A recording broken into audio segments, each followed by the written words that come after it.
7 বছরের বাচ্চা মেয়ের সাথে বিয়ে করে রাগ করে বিদেশে চলে যায় ইভান। আজ 15 বছর পর নিজের বউকে ডিভোর্স দিতে বিদেশ থেকে দেশে ফিরেছে সে। ইভান যখন বিমান থেকে নেমে এয়ারপোর্টে দাঁড়ায় তখন ড্রাইভার তাকে রিসিভ করে। ইভান গাড়িতে উঠে বসে, এরপর নিজের বাড়ির উদ্দেশ্যে রওনা দেয়। আজ প্রায় 15 বছর পর নিজের দেশে ফিরেছে সে। সময়ের পরিবর্তনে তার প্রিয় শহর সম্পূর্ণরূপে নতুন হয়ে গেছে। ইভান গাড়ির গ্লাস ওপেন করে বাহির থেকে আসা মিষ্টি রোদ নিজের শরীরে মাখে।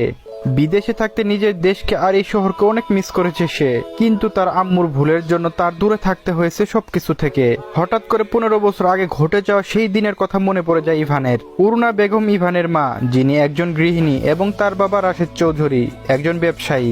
শহরে তার বাবার অনেক সুনাম রয়েছে কারণ তিনি একজন ভালো মানের মানুষ। অরুণা বেগমের বন্ধুর নাম রাশেদা বেগম, যার স্বামী একটি অ্যাক্সিডেন্টে মারা যায়, যার ফলে বাধ্য হয়ে উনি চৌধুরী বাড়িতে থাকেন। আর তার একটা ছোট 7 বছরের মেয়ে ছিল, যার নাম ইনায়া। ইনায়া নামটা মুখে নেওয়ার সময় ইভানের ঘৃণা হয়, তবুও সে অতীতের ঘটনা মনে করতে থাকে। ইনায়া তখন খুব ছোট, মাত্র 7 বছর বয়স, আর ইভানের তখন 15 বছর বয়স। ইভান ছোটবেলা থেকে পড়াশোনা খুব ভালো, যার জন্য বিদেশে গিয়ে পড়াশোনা করার ইচ্ছা তার ছিল। ইনায়া খুব ছোটবেলা থেকে খুব দুষ্টু প্রকৃতির মেয়ে, তবে ইভান খুব শান্ত। ইভান নিজের রুমে অন্য কারো প্রবেশ পছন্দ করত না, কিন্তু ইনায়া সব সময় এসে তার ঘরে সব জিনিস এলোমেলো করে দিত, যার জন্য ইভান কখনো ইনায়াকে পছন্দ করে নাই, বরং সব সময় তাকে বকা দিত। আর ইনায়াদের এই বাড়িতে থাকা ইভান পছন্দ করে নাই, সে সব সময় ওকে কাজের লোকের মতো দেখে। একদিন যখন ইভান রুমে বসে পড়াশোনা করছিল, তখন ইনায়া ওর রুমে আসে। ইনায়া বলে, ইভান ভাইয়া তুমি কি করছো? আমি বললাম পড়াশোনা করছি। কেন, তুমি কি দেখতে পাও না? ইনায়া যাও এখান থেকে, একদম বিরক্ত করবে না আমাকে। ইনায়া কোনো কথা না শুনে বরং ইভানের রুমে এসে তার বিভিন্ন জিনিসে হাত দিতে থাকে, ইভানকে বিরক্ত করতে থাকে।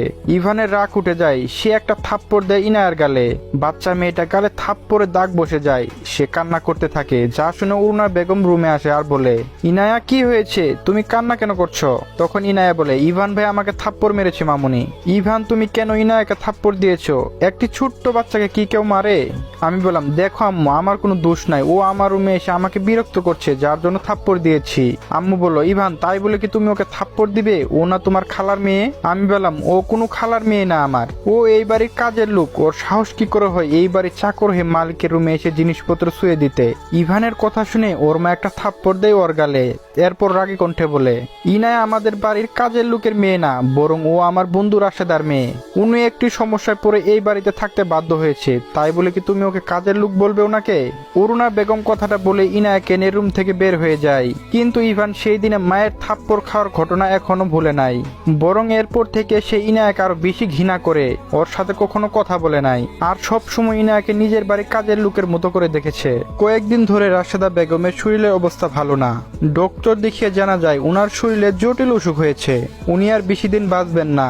যেটা শুনে ইনায়া অনেক বেশি কান্না করে। রাশেদা বেগম নিজের মেয়ের জন্য চিন্তিত থাকে, উনি মারা গেলে তার মেয়ের কি হবে সেটা নিয়ে। তখন অরুণা চৌধুরী তাকে কথা দেয় ইনায়াকে খেয়াল রাখবেন উনি। 3 মাস পর রাশেদা বেগম মারা যায়। ইনায়া অনেক কান্না করে মায়ের মৃত্যুতে। যদিও তখন ইভানের ওর উপর মায়া হয়েছে, কিন্তু সেটা খুব তাড়াতাড়ি ঘৃণায় পরিণত হয়। ইনায়া মা মারা যাওয়ার পর ওর মামা এসে ওকে নিয়ে যেতে চায়, কিন্তু অরুণা বেগম উনাকে নিষেধ করে দেয়। অরুণা বেগম বলে, দেখুন আমি রাশেদাকে কথা দিয়েছি ইনায়ার সকল ধরনের দায়িত্ব আমার থাকবে, সো আপনি চলে যান, ইনায়া এই বাড়িতে থাকবে। তখন ইনায়ার মামা বলে, ইনায়া এই বাড়িতে কি পরিচয়ে থাকবে? বাড়ির কাজের লোক হিসাবে? ভবিষ্যতে ওর কি কখনো বিয়ে হবে না যখন সবাই জানবে ও এই বাড়ির কাজের লোক? অরুণা বেগম বলে, ইনায়া আমার বাড়ির কাজের লোক না, ও আমার মেয়ে হয়ে থাকবে, আর ওর বিয়ের সম্পূর্ণ দায়িত্ব আমার হবে। তখন ইনায়ার মামা বলে, দেখুন আপনার কথা কি করে বিশ্বাস করবো আমি?